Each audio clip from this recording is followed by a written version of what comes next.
Salam, salam, outsider, le débrief commence maintenant.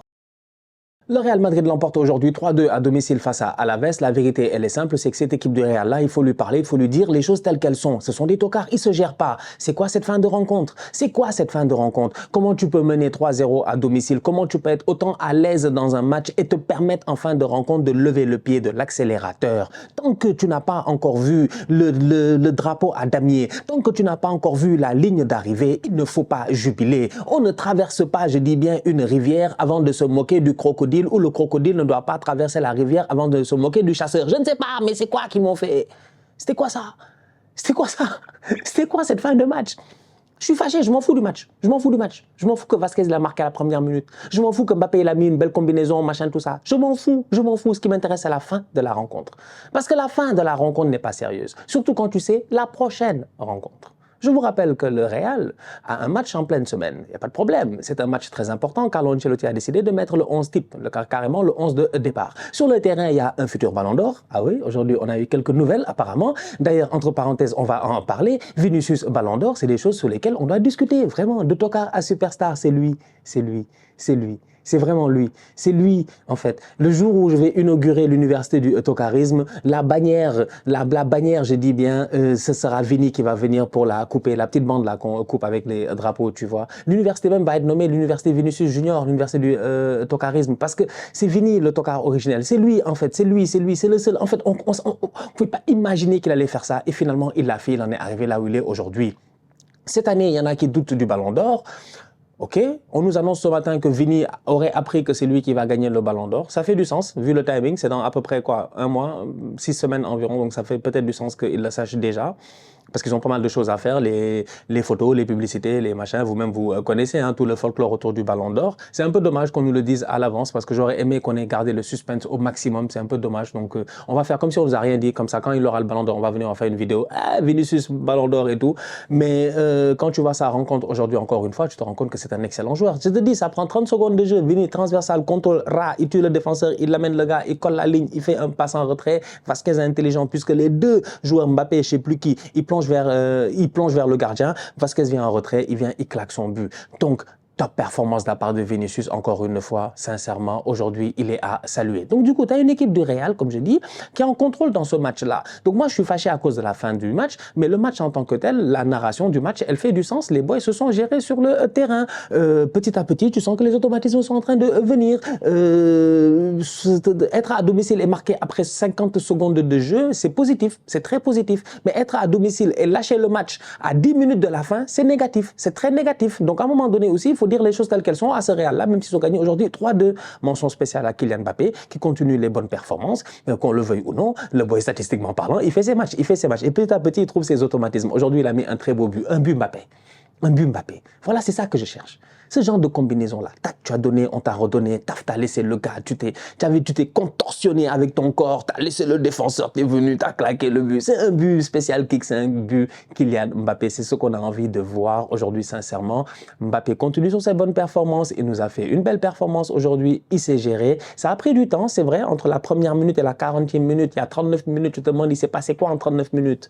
Pourquoi ils n'ont pas marqué un deuxième but en 39 minutes? C'est parce que c'est un Real qui se cherchait tactiquement sur le terrain, mais c'est un Real qui réussissait quand même à se créer des occasions. Donc, globalement parlant, moi j'ai envie de dire qu'aujourd'hui, Madrid a fait son match. Bellingham sur le terrain aussi, il a été très intéressant dans les connexions et dans les demi-espaces. Que dire de Rodrigo comme d'habitude? Endrick, il est rentré et sa rentrée m'a fait plaisir. Ah, franchement, je ne sais pas pourquoi. Je ne sais pas pour vous. Mais moi, quand je vois Endrick, en fait, Endrick me redonne espoir. Il me redonne espoir au football. Franchement, Endrick me donne espoir au football. Endrick, c'est un football. Endrick, quand je le vois, automatiquement... En fait, Endrick est rentré, ma télé est passée en noir et blanc. Voilà, c'est le monde dans lequel je suis avec Endrick. Endrick est rentré, première occasion, il est parti poteau de corner. Là, c'est parce qu'il ne voulait pas tomber cette fois-ci, c'est pour cela. Mais sinon, il allait faire la même occasion que la dernière fois. Première occasion, il est rentré, il a laissé le gars sur place. Le gars a tiré son maillot comme du n'importe quoi. Endrick doit tomber. Tombe, demande le penalty, il tombe pas. Il décide de frapper, le ballon est contré par transversal. Dommage. Dommage. Dommage. Non, mais dommage. Ballon en profondeur, il part. Tu le vois avec ses petits pieds là. Je comprends pourquoi il a dit Bobby Charlton. Je comprends pourquoi il a dit Bobby Charlton. Ça a pris du temps, mais j'ai compris. Parce que la dernière fois, j'étais en train de m'amuser ici, vu que FIFA 24 est terminé, FIFA 25 vient de sortir. Je m'amusais à la fin de FIFA 24, je m'amusais et tout. Et comme par hasard, j'ouvre un pack et comme par hasard, je tombe sur qui? Bobby Charlton. Bon, c'est en fin de saison, tu packs Bobby Charlton, il n'y a pas besoin de faire le malin, ça ne sert plus à rien. Il fallait packer Bobby Charlton au mois de mars, au mois de, je ne sais pas moi, de janvier, quand tu étais en plein milieu dans le jeu. Donc, le paquet en fin de saison, j'ai envie de dire merci EA et tout, mais c'est pas grave. Je vois Bobby Charlton jouer dans le jeu. Jouer avec Bobby Charlton, il est trop fort. En fait, c'est un petit individu. C'est comme ça. Henrik, c'est ça. C'est un petit individu. Avec, je dis, une explosivité, pas de la vitesse. Il a de l'explosivité. C'est pas le gars le plus rapide. Tu le mets sur 100 mètres, tu peux le battre. Mais tu le mets sur 10 mètres, tu le bats pas. Il a une explosivité incroyable. Une intelligence de jeu hors norme. Une technicité. C'est ça, Bobby Charlton. Bobby Charlton, c'était pas notre copain. Je te dis, c'est le grand-père de ton grand-père. C'est vraiment, c'est les légendes de ce game, Bobby Charlton. Donc tu t'assois, tu dis, Henrik, il rentre, ballon en profondeur, petite jambe, on dirait Kirikou, frappe. Le gardien fait l'arrêt. C'est dommage. Il a été très intéressant. Très belle entrée de la part de Henrik. Moi, j'aime bien Henrik. Franchement, à chaque fois qu'Henrik rentre, je suis content. Je me dis, ça va être intéressant. Lui, dès qu'il rentre, tu te dis, ça va être intéressant, en fait. Il a fait une bonne rentrée. Donc, du coup, c'est ça, en fait. C'est qu'en fin de rencontre, à 70, je pense, un truc comme ça, 15 minutes de la fin, Carlo décide de faire tourner, c'est normal, parce que le prochain match, c'est Atlético Madrid. Ah, les choses sérieuses commencent. Ah oui. Depuis le début, là, ça fait 7 matchs. Ça joue contre les petits dans le quartier. Là, c'est les vrais. Là c'est le Wanda Metropolitano ou bien c'est eux qui viennent chez vous? Je ne sais même pas. C'est qui reçoit? C'est le Wanda Metropolitano. Oui, c'est le Wanda Metropolitano. Vous connaissez Cholo Simeone et ses bandits. Ils sont là-bas, le Glock, Alvarez. Ils sont tous là-bas. C'est ça qui va se passer ce week-end. C'est Real Madrid Atlético. Donc, du coup, Carlo, à 20 minutes de la fin, il se dit, allez, je mène 3-0, je vais sortir les boys. Donc, je sors tout le monde. Tu sors Mbappé, tu sors tout le monde, tu sors Rodrigo, tu sors tous les gars que tu as. Même Valero, il a joué, même Valero. Je veux la carrière de Valero, franchement. Ça veut dire que si j'étais un joueur de football et que j'étais nul, je veux la carrière de Valero. Tu es assis sur un banc. Chaque année, on ne peut pas parler avec Valero. Valero, il va dire, moi j'ai 4 Ligues des Champions, j'ai 5 Ligues des Champions, j'ai 20 Ligues des Champions. Je ne sais pas, il a gagné combien de Ligues des Champions. Voilà un boy, il est là, il a joué aujourd'hui. Donc, il fait sortir tout le monde, les Militao, tout ça. Allez vous reposer parce qu'il y a Cholo qui arrive, il y a l'Atlético, il y a un calendrier compliqué, il y a Ligue des Champions la semaine d'après. En fait, je pense que tu dois jouer Lille et tout. Donc, le Real, Ancelotti, connaissant tout ça, il décide de sortir certains de ces titulaires-là et de faire rentrer d'autres boys. Et là, le match, il passe en match de n'importe quoi. C'est pour cela que j'ai commencé le début de la manière à laquelle j'ai commencé. Vous vous foutez de qui? Vous vous foutez de qui, vous, là? Oh, attrapé par les oreilles, là, les madrilènes. C'est quoi ça? C'est pas sérieux? C'est pas sérieux?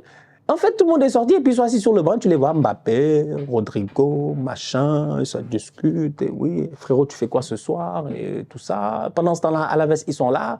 Petit ballon en retrait, frappe enroulé, poteau gauche, rentrant. Vous faites les fous, transversal, contrôle, magnifique d'ailleurs. Le contrôle et le but, deuxième but de la veste, c'est magnifique. Contrôle, magnifique, frappe.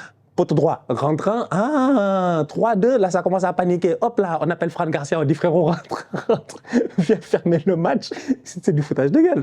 Donc le Real a gagné aujourd'hui, le Real a très bien joué pendant 70-75 minutes, et pendant les 15 dernières minutes, ils se sont dit, allez c'est terminé, c'est déjà gagné, et ils ont échappé, ils ont failli faire 3-3 ici, là ça aurait été une bêtise, ça aurait été une grosse bêtise, mais n'empêche, le contenu du match est bon, la performance est intéressante et j'ai hâte de les voir dans les, prochains jours face à l'Atlético. C'est le match qu'on attend en fait ce week-end. Real Madrid-Atlético, c'est un choc. Un choc, je pense, à ne pas rater. En tout cas, moi, je ne sais pas pour vous, mais moi, je vais en tout cas, j'ai bien hâte de voir ce match-là, sincèrement. Ouais. Ouais. J'ai hâte de voir, parce que je sens que ça va être un des premiers vrais tests pour le Real. Mais vrai test, vrai, grandeur nature. À l'extérieur, environnement hostile, derby. Vous connaissez les Colchoneros et leurs supporters, pas la peine de beaucoup parler, franchement. Donc, il y a tellement de facteurs qui font que j'ai hâte de voir le Real tester comme ça, en fait. Je veux voir Mbappé dans cet environnement, je veux voir ce Real comme ça. On va voir ce que ça va donner. Bref, donc du coup, c'est ça. Donc, le Real l'emporte aujourd'hui 3-2 face à Alaves. En attendant le match du Barça qui jouera demain. Le Barça, il joue contre qui là? Ils sont toujours sur 6/6. Et demain, le Barça va jouer face à Getafe. Ils vont jouer face à Getafe, histoire d'aller chercher une 7e victoire et d'aller chercher 21 points. C'est intéressant, franchement. Pas mal ce Barça de Hansi Flick là. En plus, un calendrier qui leur suit, qui leur va à la perfection pour le moment, si tu regardes bien. Parce que Getafe, Osasuna, franchement, s'ils se gèrent bien, bon, ça peut être compliqué, c'est sûr. En championnat, rien n'est simple, mais tu peux aller chercher là-bas 6 points, tu vois. Alors que le Real, peut-être qu'ils perdent des points ce week-end face à l'Atlético. Donc, il y a moyen peut-être qu'à la fin du week-end, Hansi Flick, ils prennent une petite avance, mais avec Madrid, on ne sait jamais. Tout est possible. Donc, du coup, la famille, on se capte très bientôt pour une nouvelle vidéo. D'ici là, continue à liker, on continue à partager, on s'abonne, on s'abonne, on s'abonne. On est ensemble, on reste en santé, c'est toujours le plus important. Tous outsiders.